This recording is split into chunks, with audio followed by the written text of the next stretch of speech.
From Television City in Hollywood. Good afternoon, passengers. This is your captain speaking. I'd like to welcome everyone aboard this podcast. We are currently cruising at an altitude of 35,000 feet and airspeed of 450 miles per hour. Weather is clear and sunny with a high of 75 degrees. The cabin crew will be coming around in about 20 minutes to offer you a light snack and beverage. So sit back, relax, and enjoy the rest of the podcast.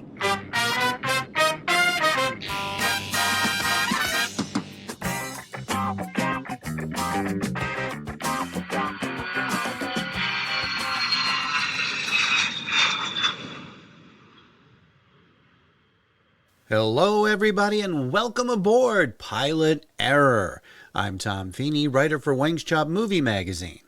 You may know me from such podcasts as The Deep Dive Microcast, Mysteries of the Deep, and Hollywood Hype. This is Pilot Error, where we look at TV shows that went belly up before their time. Slot.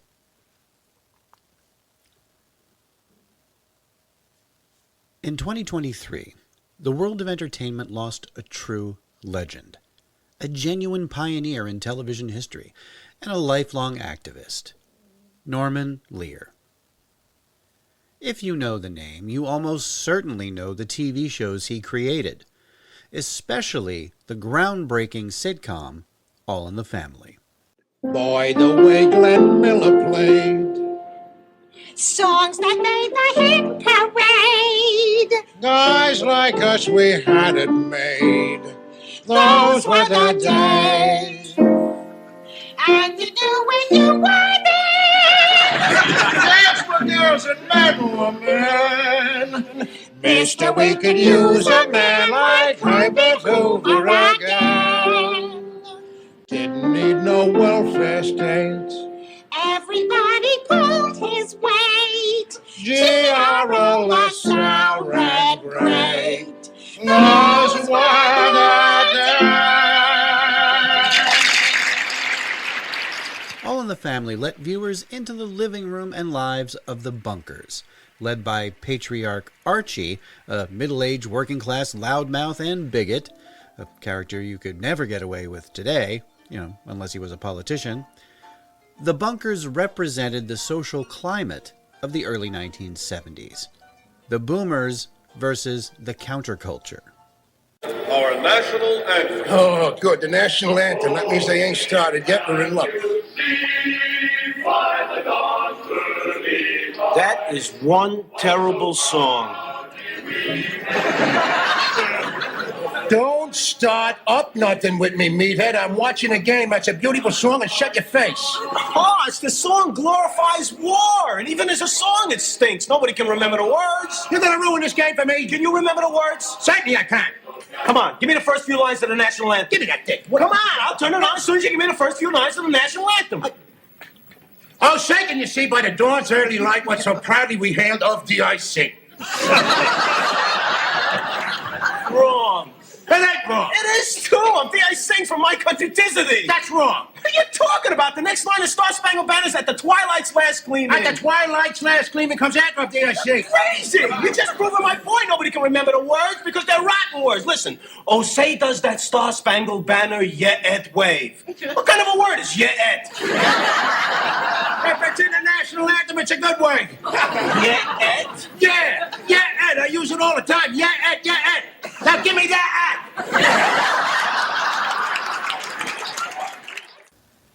When it first aired, it created a sensation. It was raw, pulled no punches, and was uproariously funny. All in the Family ran for 9 seasons on CBS and spawned 7, that's right, 7 spin-offs. For your listening pleasure, I shall now name them.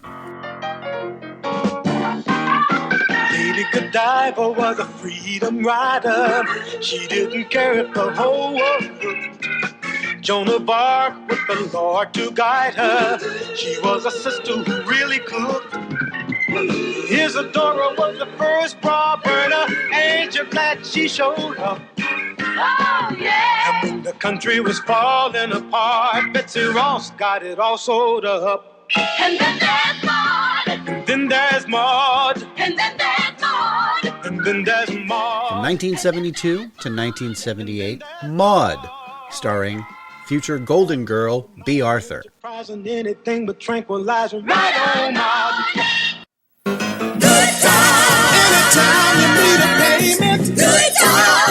Anytime you need a free. Good time. Anytime you're out from under. Not getting hassled, not getting hustled. Keeping your head above water.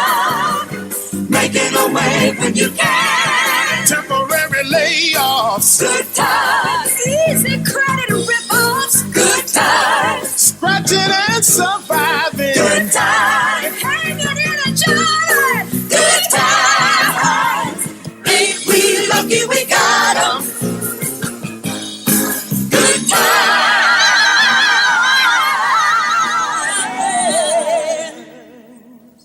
From 1974 to 1979, Good Times, about an African-American family living in the Chicago projects.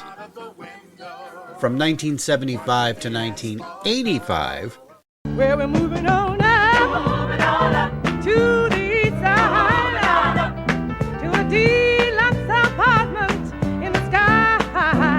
We're moving on up to the east side. We finally got a piece of the pie. Fish don't fry in the kitchen, beans don't burn on the grill. Took a whole lot of trying just to get up that hill. Now we're up in the big leagues, getting our turn at bat. As long as we live, it's you and me, baby. There ain't nothing wrong with that. We're moving on up. The Jeffersons, with successful businessman George Jefferson and his wife Louise getting used to living in a swanky high-rise apartment in New York City's Upper East Side. To the east side, we finally got a piece of the pie. Here I am, checking in through a brand new door. It's what I've always waited for. I'm checking in. Spent my time working hard. Now I'm ready for prosperity. You're gonna see a brand new me. I'm checking in. From 1981 to 1981, it's Checking In, a Jefferson spin-off starring their former maid Florence, who has taken a job running the housekeeping staff at a New York hotel. Checking In, checked out after only 4 episodes. I'm checking in.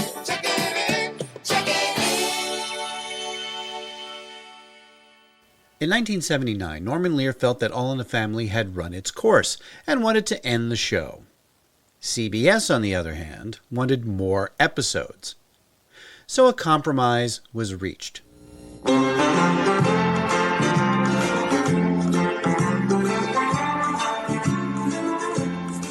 All in the Family would end and be replaced with a sort of continuation series called Archie Bunker's Place.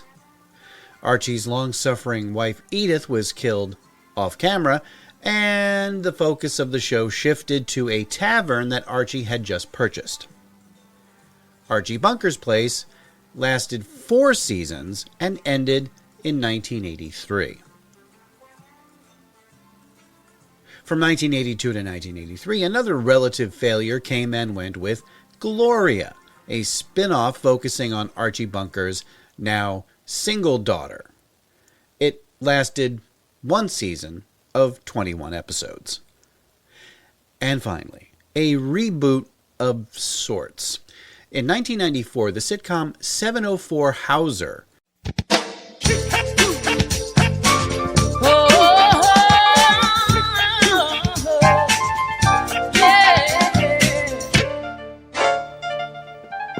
featured an African-American family moving into the house once occupied by the Bunker family. And if anything, this version of the show was even more political than All in the Family.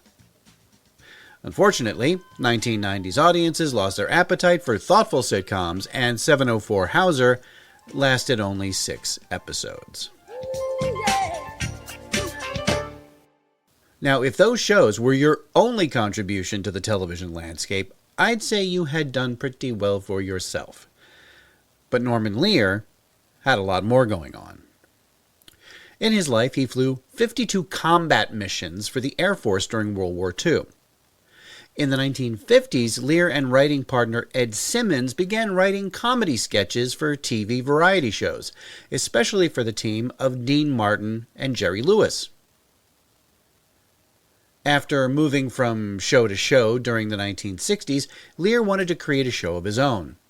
And that was, you guessed it, a Western.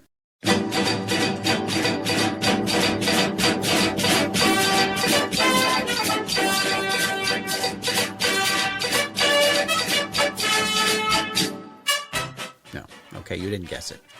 It was called The Deputy, and it starred Henry Fonda as... Yeah, you guessed it. No, not The Deputy, sorry. The show aired for 2 seasons on NBC. But it was the political climate of the late 1960s that gave Lear the idea to create a show that looked at the ever-widening generation gap. And Lear did have a little help from the British.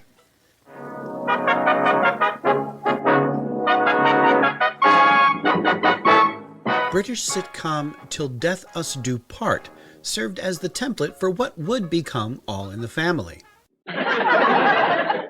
From your gods. She is a direct descendant from your gods, isn't she? Who is? Her Majesty the Queen is! Oh, yeah. All your royals are, sonny boy, because that's where you get your divine right of kings and queens from, innit? Rubbish. Piffle. Not biffle rubbish at all, sonny boy, because I can prove it. Hold on. Oh, yeah. Ah, can prove it. Got my little book here and I'll show you. Here you are. Here you are. See? Now, there is a Majesty the Queen, right? Got it? Now, come up the ladder, don't you? All the way up here. Beatrice, Sancha, Saida, to your Muhammad. And he is one of your gods, and she is descended directly from him. Yeah, let's have a look. Mohammed. Hey, by God, he's right, you know. Yeah. But, wasn't he one of your coons? How dare you? But it's right. Look, that man is white as you or me. All your gods are white.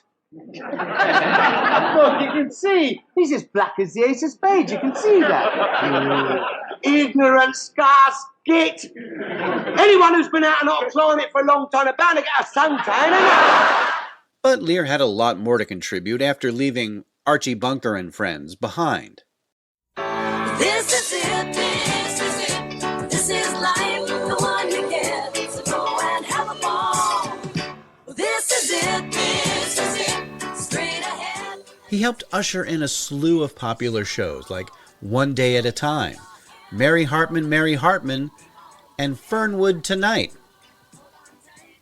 Now, since this is Pilot Error, I feel obligated to talk about some of the shows Norman Lear created that didn't work out so well. In 1961, Lear co-created an anthology series about marriage called Band of Gold. Never got on the air. That same year, he created Henry D., a show about a small-town lawyer in the big city. Also got nowhere.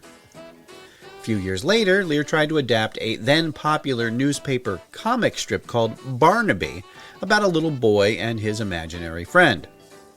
Again, no one was interested. So let's jump ahead to the late 1970s, when Lear tried to create a show around country music star Roger Miller as a, get this, country music star, who also runs a motel in Alabama.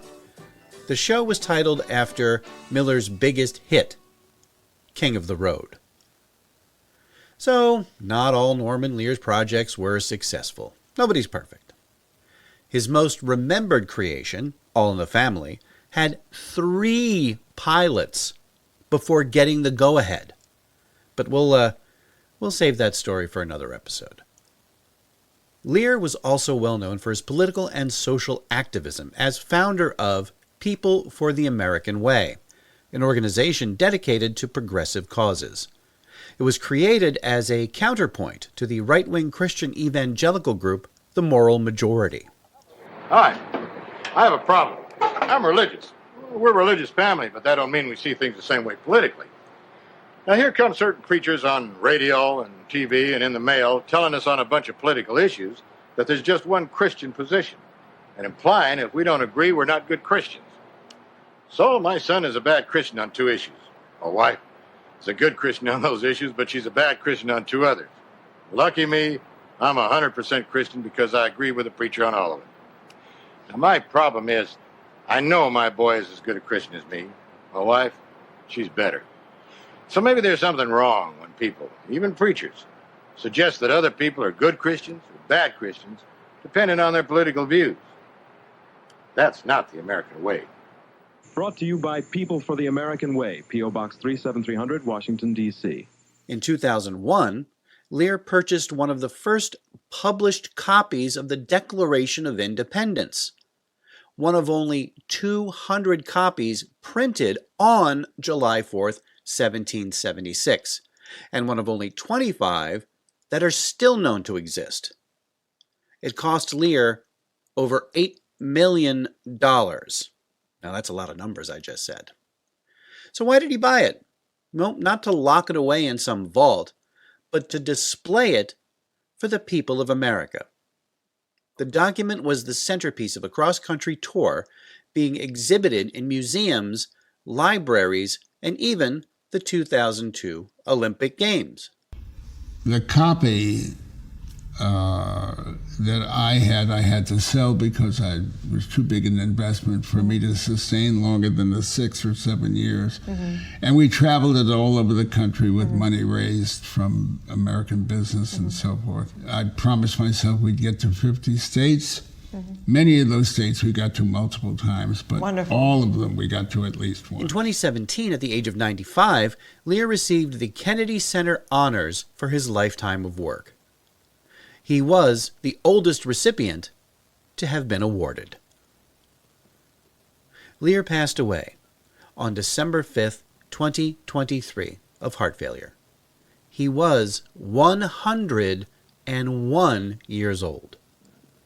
And the classic shows he created during his life ensure that Norman Lear won't soon be forgotten.